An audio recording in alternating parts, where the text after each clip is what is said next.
Taib darsuna al-an fi maddati Aqidatut Tauhid. Kemarin kita sudah membahas masalah an-nifaq, ya, pengertiannya dan pembagian nifaq. Jadi an-nifaq lughatan masdar min nafiqun. Yuqal nafaqa yunafiqu nifaqun wa munafiqatun. Ya, kalau misalkan nanti ada soal, ya, tulis seperti itu ya. An-nifaq lughatan, ya, masdar min nafiqun, yuqal nafaqa yunafiqu nifaqun wa munafiqatun. Ay bima'na ahadun makharij al-yarbu' min jahrihi. Ya, seperti ada seekor tikus yang dia berada di satu lubang, kemudian masuk lagi dan dia keluar di lubang yang lainnya, kemudian dia masuk lagi dan keluar di lubang yang lainnya. Itu nifaq secara bahasa. Wa amma an-nifaq fi syar'i fa ma'nahu idharul Islam wa bitanul kufri wasyarr. Ya, adapun nifaq besar, adapun nifaq secara istilah ataupun secara syar'i, maka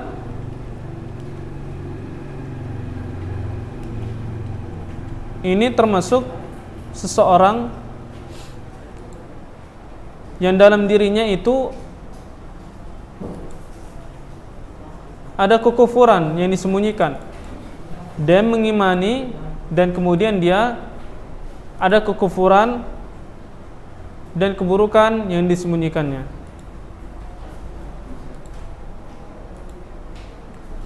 Wa amma dalil, misalan hunaka soal ma huwa dalil fi mas'alati an-nifaq, fal jawab yakni qala Allah subhanahu wa ta'ala innal munafiqina humul fasiqun, bima'na al munafiq min sifati al fasik.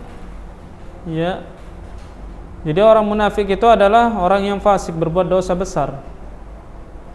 Kemudian semalam kita pun juga kemarin membahas tentang masalah nifaqul akbar, ay an-nifaqul i'tiqadi, nifaq keyakinan. Jadi orang yang memiliki sifat nifaq keyakinan itu ataupun nifaq besar, maka dia termasuk dosa besar dan dapat mengeluarkan seorang itu dari agama. Misalkan contohnya dia benci kepada apa yang dibawakan oleh Nabi SAW, benci kaum muslimin, benci syariat Islam, benci yang ada di dalam Al-Quran Karim dan hadis Rasulullah SAW, gak suka dia.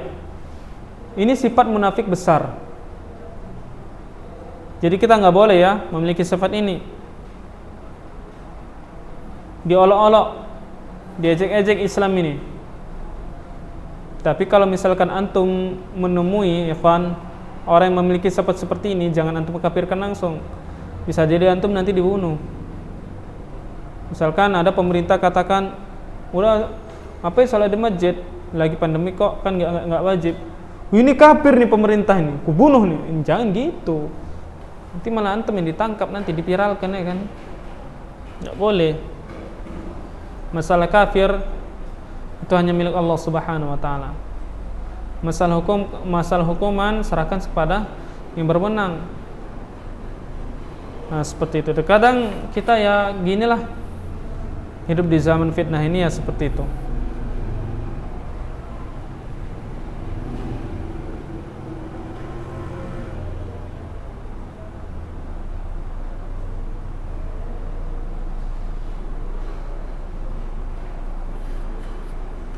Jadi kalau misalkan uzkur an-nifaq, anwa'un nifaq, maka fal jawab, antum jawab al-awwal nifaqul i'tiqadi wa tsani nifaqul amali. Nifaq itu dua jenis. Yang pertama nifaq keyakinan. Kemudian ini nanti akan kita bahas nifaq amal ataupun nifaq perbuatan. di halaman 21.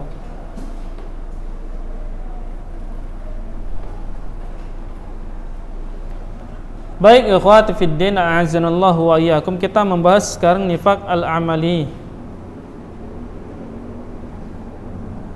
ataupun nifaq perbuatan. Wa huwa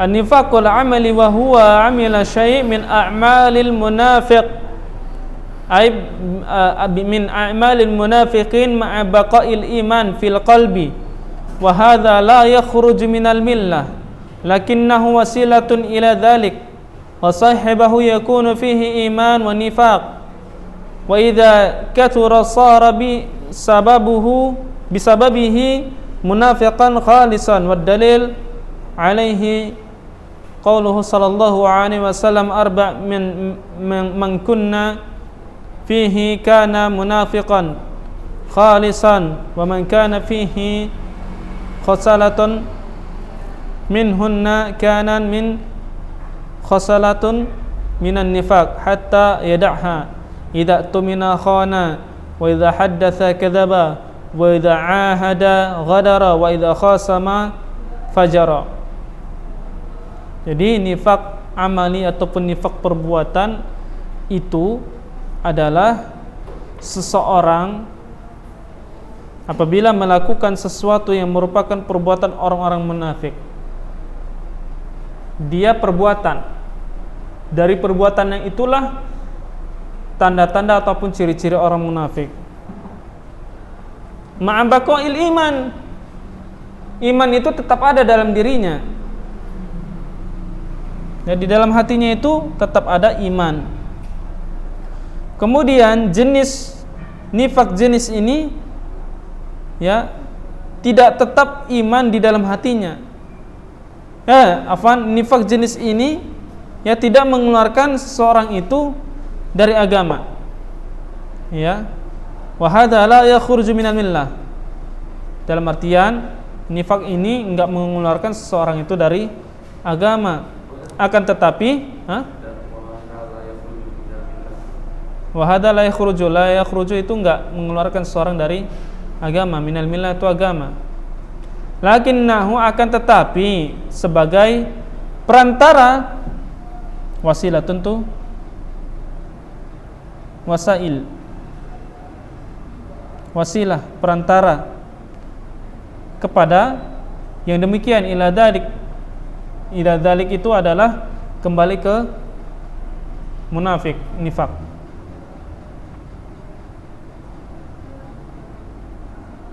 Jadi iman itu tetap ada, cuman aja perbuatannya itu adalah perbuatan orang munafik. Dia enggak keyakinan dia itu tetap ada pada Al-Quran dan hadis Rasulullah SAW. Cuman aja perbuatannya dia itu perbuatan orang-orang yang munafik.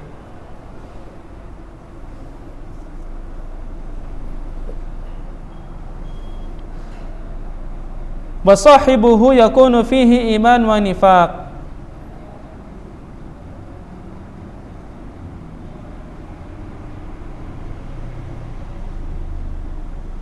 Dan pelakunya berada dalam iman dan nifaq.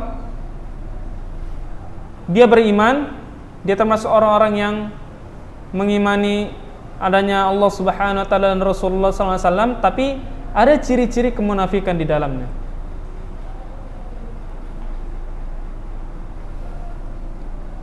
Wa idza kathura sara bisababihi munafiqan khalisan. Dan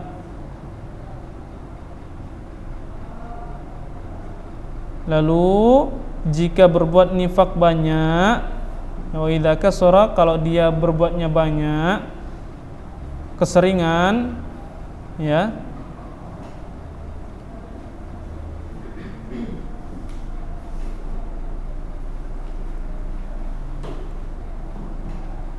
maka akan bisa menjadi sebab terjerumusnya dia ke dalam nifakul akbar, nifak yang sesungguhnya. Ya, wa idza kathura sara bisababihi nafiqan khalisan. Kalau dia keseringan berbuat sifat orang munafik ini, maka dia termasuk orang yang mengolok-olok agama maksudnya. Contoh, ya, termasuk kata Nabi SAW, ayatul munafik, ya, ciri-ciri orang munafik adalah orang yang tidak pernah, orang yang tidak mau ataupun orang yang malas sholat isya dan subuh. Nggak mau dia sholat ke masjid. Ya, kalau misalkan sekali-sekali dia berbuat seperti itu, maka dia termasuk orang yang berbuat munafik ataupun berbuat nifak yang kecil ataupun nifak amali. Tapi kalau sudah kesehariannya itu nggak pernah sholat isya di masjid ataupun subuh di masjid, tiap hari keseringan, nggak ada alasan, bukan karena hujan, bukan karena dia capek, bukan karena dia lapar, maka kalau keseringan dia melakukan seperti itu, maka itu bisa jadi terdampak ke nifakul i'tiqadi, sama seperti dia ngejek, olok-olok. Dalam artian apa? Masa tiap hari ku nggak mau sih sholat ke masjid? Nah, seperti itu, jadi olok-olok jadinya. Sama seperti antum misalkan sekolah di Hulu Nuha. Sekolahnya pertama kadang-kadang, sekolah tatap mukanya kadang-kadang misalkan, belajarnya kadang-kadang. Mungkin kan guru-guru antum maklumi, mungkin tak sakit dia, tak ada yang keluarganya sakit, tak ada keluarganya berhalangan, seperti itu. Tapi udah sama sekali terus dia kayak nggak sekolah, tapi namanya SPP-nya tetap lancar berjalan, cuman dia nggak pernah hadir sekolah, daringnya pun nggak pernah ikut daring, cuman SPP-nya tetap lancar. Nah, inilah contoh misalkan, ya, bisa terjerumus kepada sifat munafik. Ini contoh, ya, bukan contoh yang itu tadi. Contoh seperti orang yang sholat itu tadi, udah keseringan dia nggak mau sholat di masjid, makanya dia termasuk ciri orang-orang munafik, nifakul akbar ataupun nifak i'tiqadi. Wad dalil alaihi, dan dalilnya adalah seperti Nabi SAW katakan,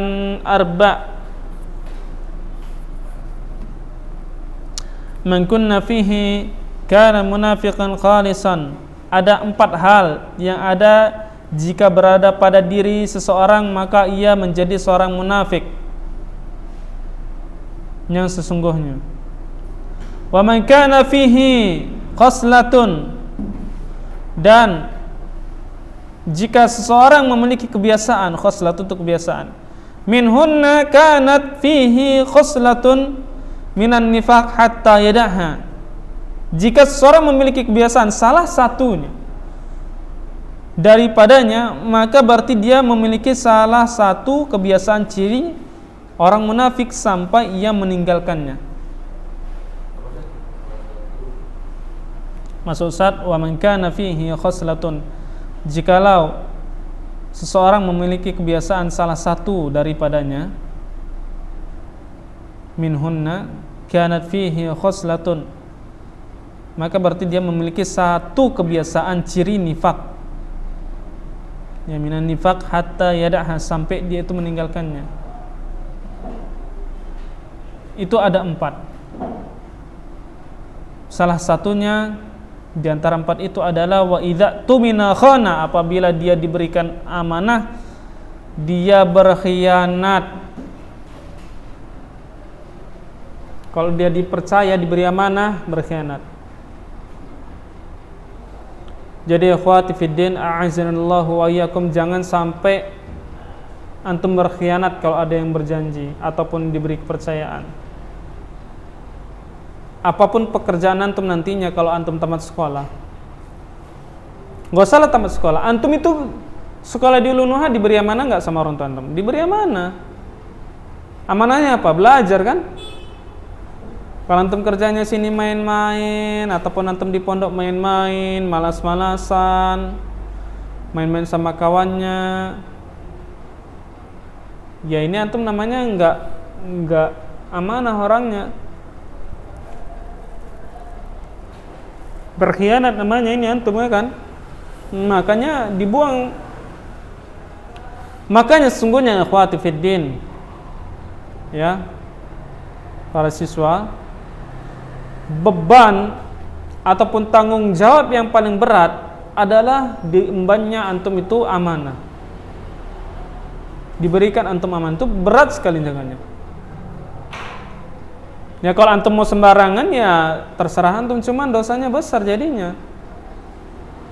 Betul nggak? Antum jadi pemimpin misalkan di sebuah desa, amanahnya apa? Layani masyarakatnya, layani ya warganya. Kepala desa misalkan antum, ada orang minta perpanjang KK misalkan, nantilah bola balik nanti. Tapi kalau gaji antum maunya jangan sampai terlambat, sampai dari kecamatan kalau bisa jangan sampai terlambat pak, saya pak.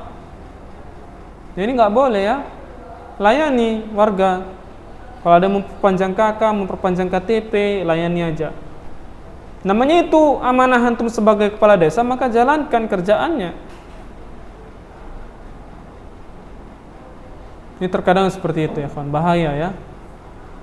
Jadi kepala desa itu amanahnya sangat berat sekali.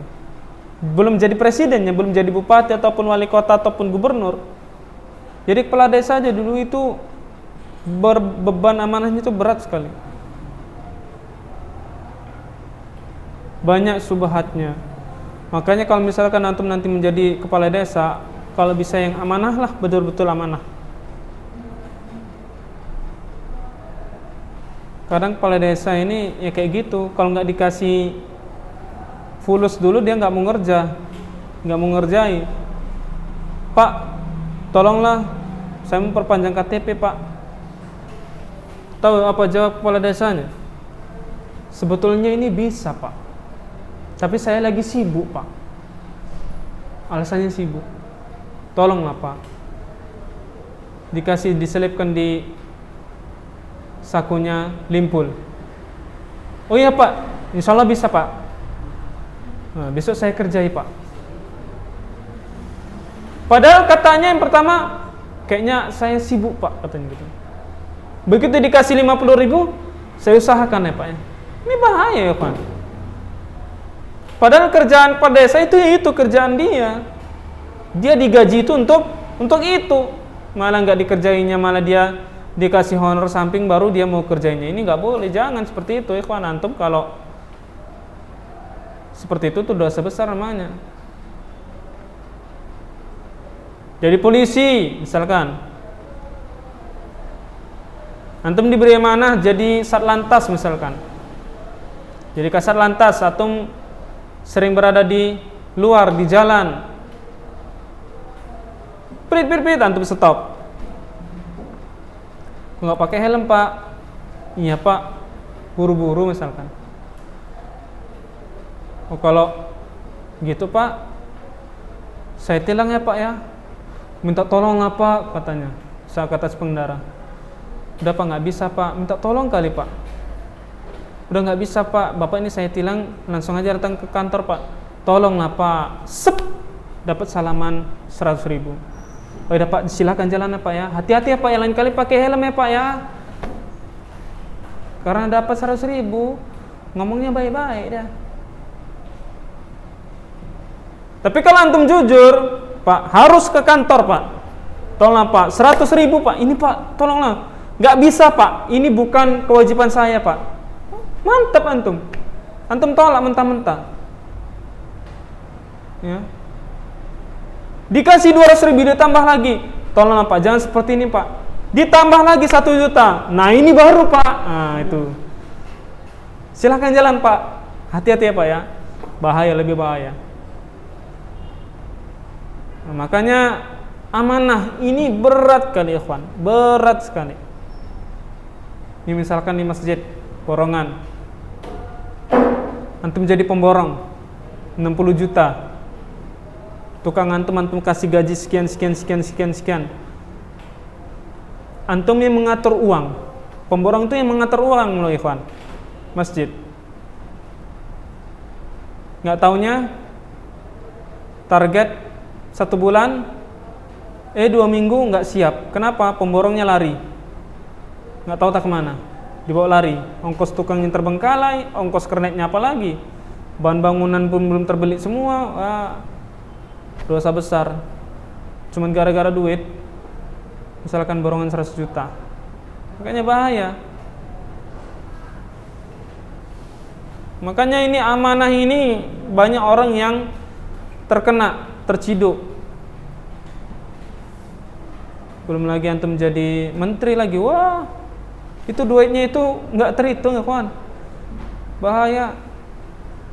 Dari atas, dari presiden, misalkan antum menteri keuangan, Makjang duitnya triliunan. Untuk siapa ini? Untuk rakyat di bawah-bawah. Di bawah antum kan ada lagi menteri-menteri yang antum harus salurkan. Misalkan 10 triliun antum dikasih kan untuk keuangan. Di bawah menteri, di bawah antum ada menteri-menteri lagi 10 triliun. Kayaknya 1 triliun ini enggak banyak ini. Antum kasih 9 triliun bawah. Yang di bawah pun comot lagi 2 triliun. Tinggal 7 triliun. Ujung-ujungnya sama rakyat berapa? 600.000. 1 kakak. Bahaya. 1 triliun itu, wah, Masya Allah. 1.000 miliar. Bayangkan ikhwan. Uangnya 1.000 miliar. Kalau uangnya 500 logam semuanya seberapa itu coba? Antum jatuhkan dari atas, bisa mati orang. Kalau 1 triliun, banyaknya.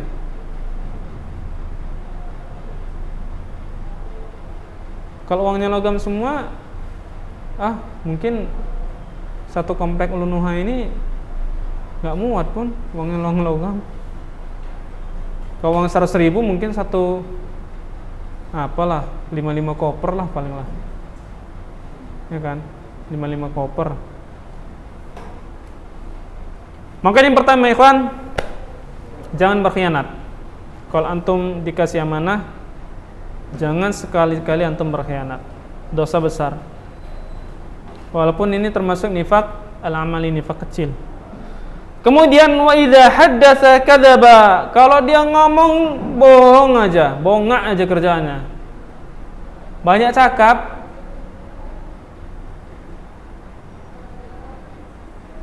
Caber, tahu caber? Bahasanya cakap, ber. Itulah dia. Banyak ngomongnya ini, ngomongnya itu, tapi nggak bisa dipercaya. Bohong aja kerjanya. Punya HP, HP mau ya? Ada HP aku ini, berapa beli? 10 juta. iPhone belakangnya, iPhone tapi dalamnya Xiaomi. Bohong aja kerjanya. Ke sekolah bawa Kawasaki Ninja H2 Punya siapa? Punya aku lah. Gak taunya punya bengkel yang dibawa dia. Dia habis nempel ban, gak siap-siap, nokoh dia kan, bawa NMAX gitu. Gak taunya punya orang bengkel. Ban keretanya lagi bocor karena dia takut terlambat pakainya NMAX punya bengkel. Gayanya punya aku lah. Itulah orang yang bodoh ya. Istilahnya bangga, pamer, sementara itu bukan barang dia. Banyak kayak gitu. Bohong pula lah gitu. Waduh. Makanya jangan sampai antum berbohong. Itu kalau berbicara, kata Nabi sallallahu alaihi wasallam, apa ya, di dalam sabda hadis Nabi sallallahu alaihi wasallam, lupa Ustaz.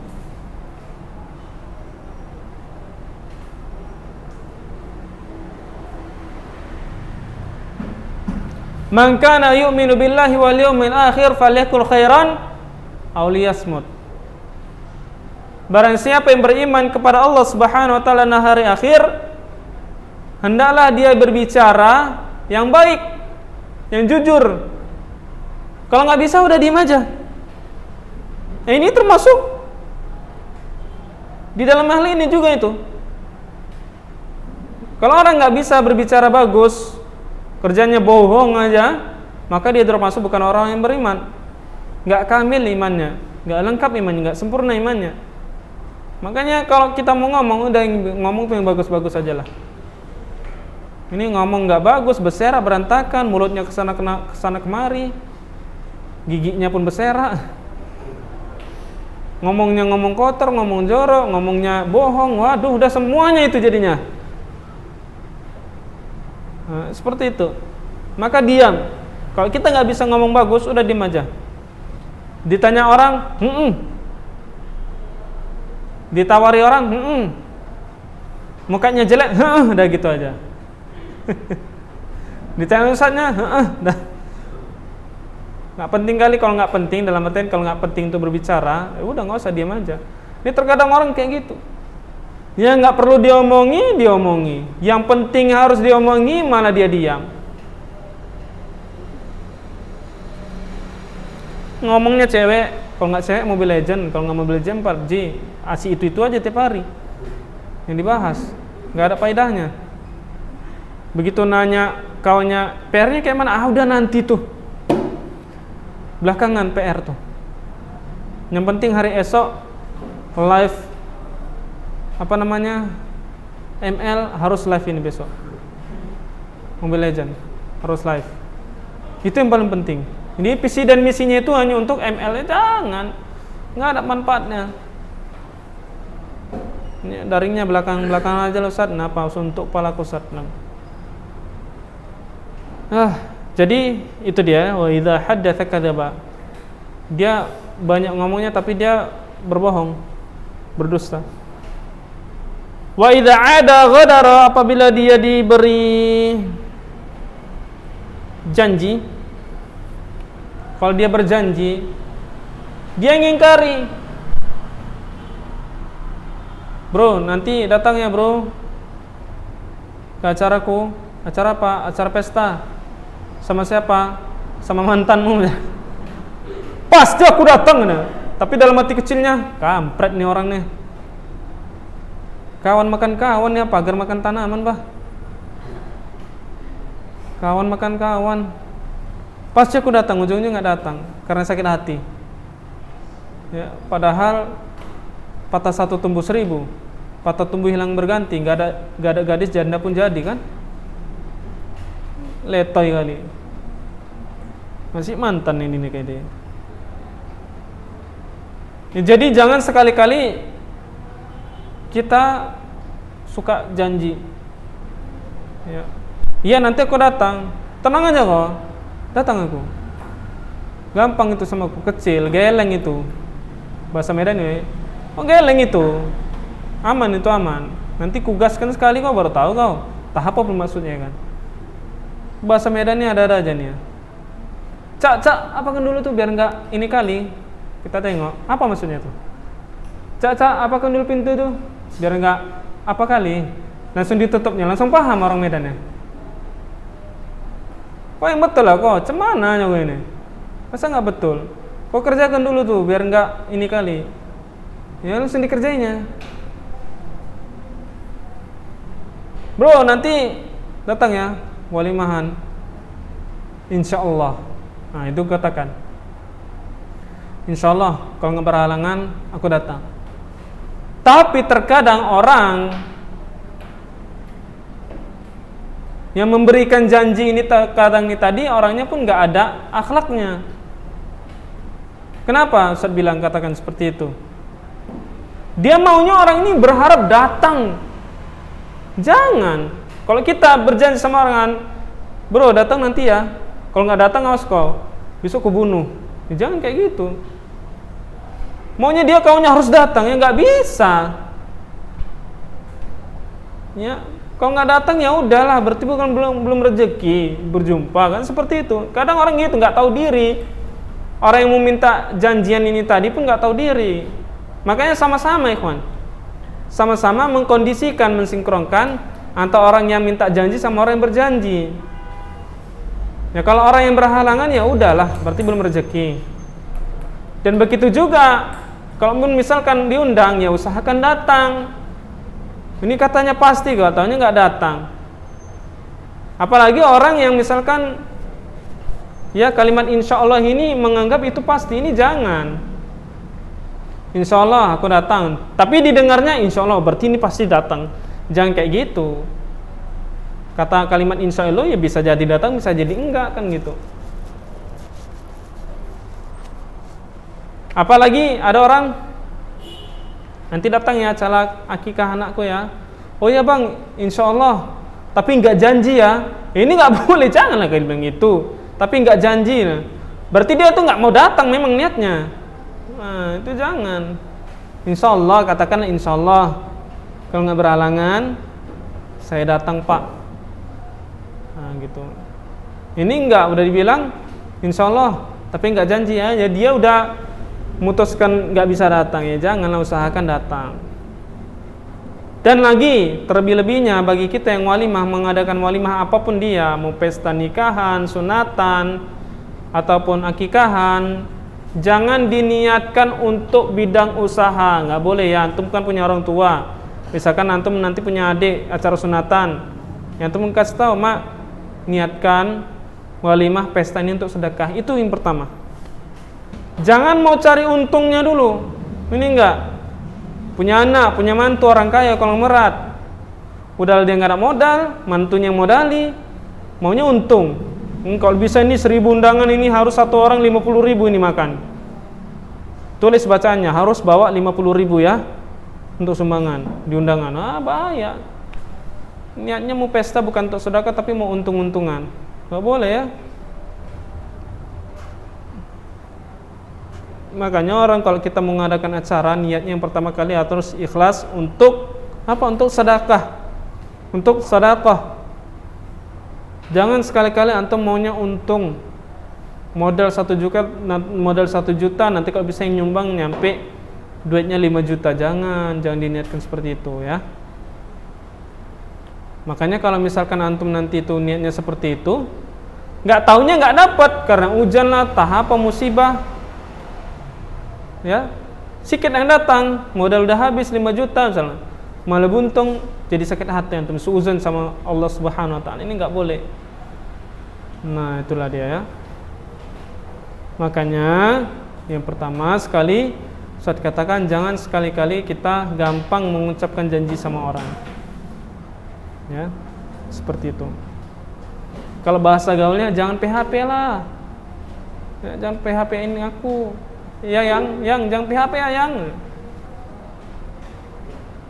Belum nikah-nikah, nggak jadi nikah-nikah jadinya.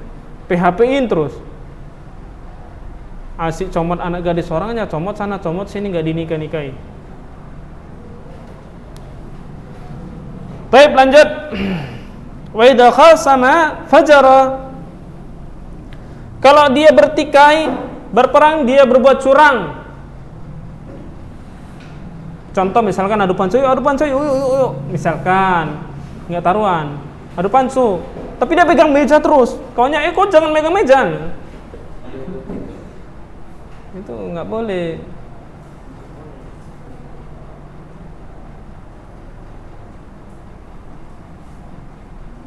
Kemudian apa lagi? Sama orang tua pun gitu, jangan curang. Bi, kasih jajan aku Bi, berapa? 5 juta Bi. Satu hari. Untuk apa nih? Biasalah Bi, anak gaul. Jangan curang.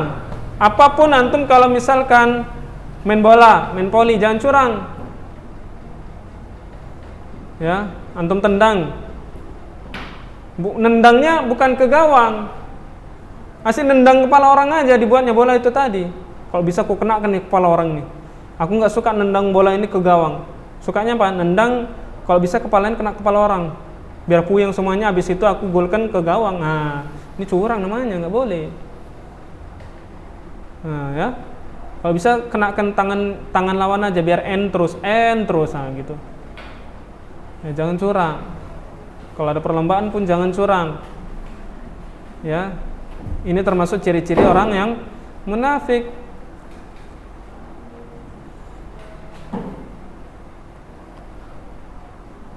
Taib, ikhwat fiddin, a'azanallahu wa iyyakum.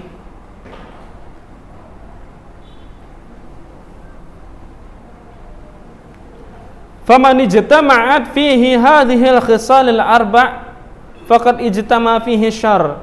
Kalau misalkan empat ini tadi bergabung ada pada diri seseorang, maka ia termasuk orang yang berbuat nifakul akbar. Udahlah dia suka bohong, kalau diberikan amanah dia nggak mau iniin, selalu berkhianat dia. Cemana tuh? Satu orang, empat-empatnya ada di dalam dirinya. Kalau main bola dia curang. Udah itu apa lagi? Kalau dia suka janji-janji terus janji mulu tapi nggak pernah ditepati, ini maka dia termasuk nifakul akbar. Tapi kalau misalkan ya wa khalasat fihi nu'atul munafiqin, nah ini tadi ya, termasuk dia orang yang berbuat munafik. Wa man kana fihi wahidatan minha sara fihi khoslatun minan nifaq.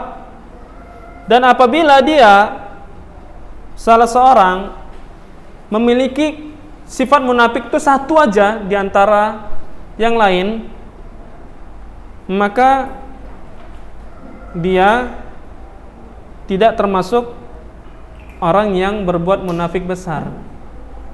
Dia orangnya jujur, dia orang amanah, dia orangnya jujur, amanah, kemudian dia kalau berbicara nggak pernah berdusta, tapi dia suka curang.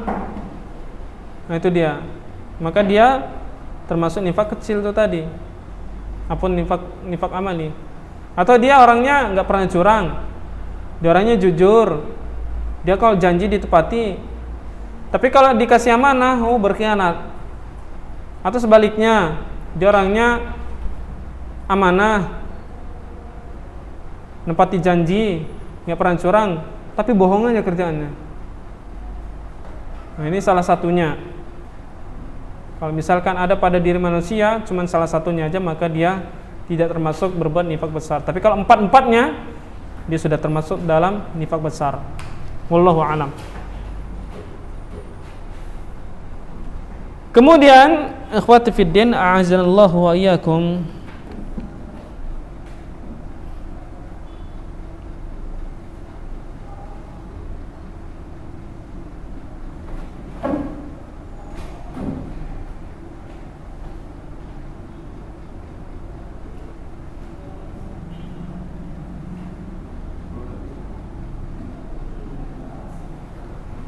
fa'innahu qad yajtami'u fihi al-'abdi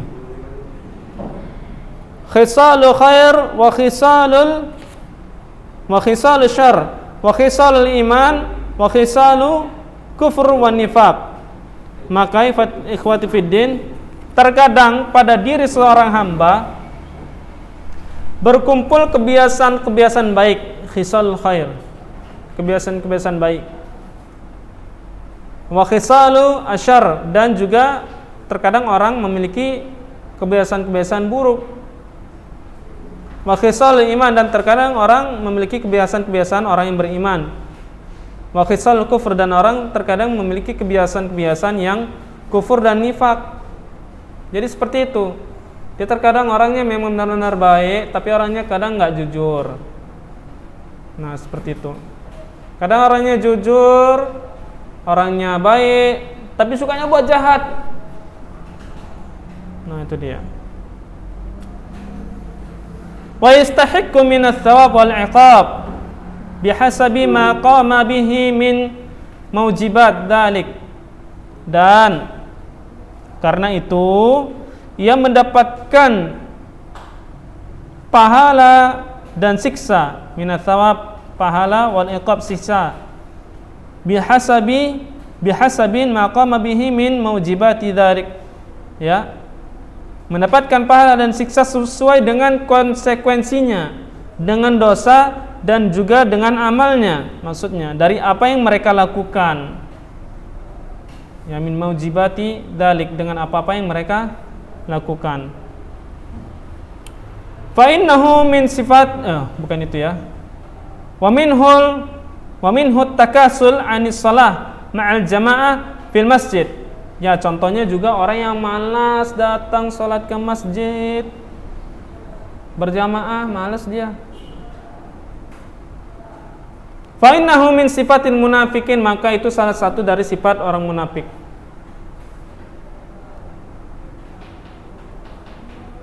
Kadang-kadang salat jamaah, kadang-kadang enggak, kadang-kadang salat jamaah, kadang-kadang enggak. Maklum Ustaz, kenapa? Masjid anak banyak. Sana sini masjid. Tapi salat masjid enggak katanya. Parah kali. Ini termasuk sifat orang munafik. Fan nifaqus syarr wa khatir, maka nifak ini adalah termasuk perbuatan yang jahat, buruk. Wa khatir, bahaya. Khatir jiddan, bahaya sekali.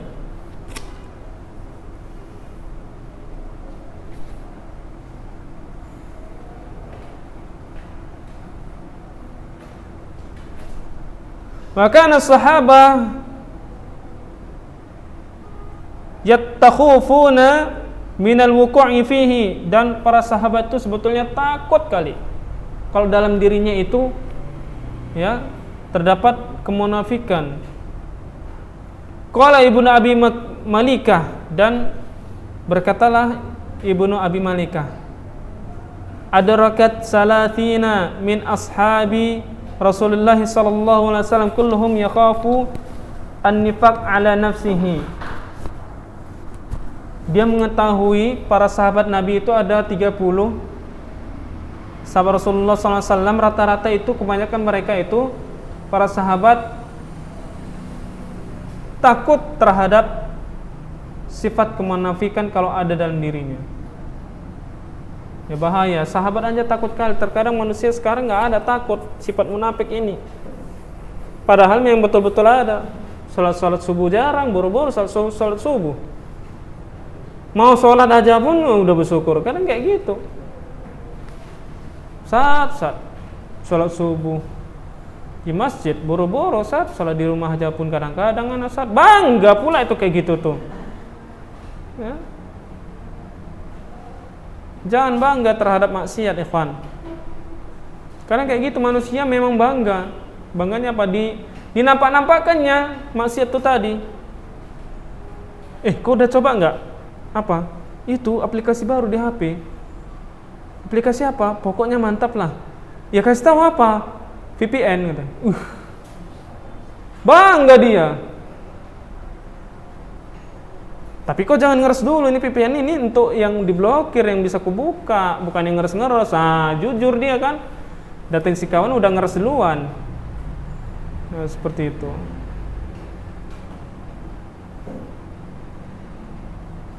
Jadi seperti itu ya, ikhwati fiddin, azanallahu wa yakum, mudah-mudahan bermanfaat bagi kita semua. Itu ada al-furuq bainan nifaq al-akbar wan nifaqul asghar. Itu perbedaan nifak besar dan nifak kecil. Antum baca-baca ya. Itu karena itu khulasanya itu ataupun ringkasan dari yang sudah kita bahas. Mudah-mudahan bermanfaat. Nanti selanjutnya di pertemuan minggu depan kita akan membahas al-jahiliyah wal fisqu, ya, tentang masalah jahil dan fasik. Kemudian ad-dalal, sesat, dan kemudian ar-riddah, yaitu murtad, aqsamuha wa ahkamuha. Riddah itu murtad ataupun berpaling.